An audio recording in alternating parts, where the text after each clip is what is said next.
Hi, Ek. Ang pogi-pogi ng baby ko. Uy, tatayo pa yan. Uy, dito. Ek.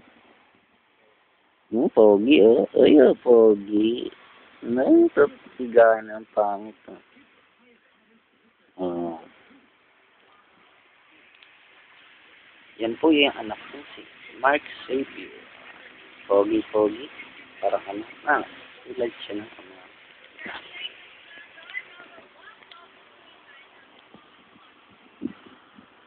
Ayan po, hindi pa po siya natutulog.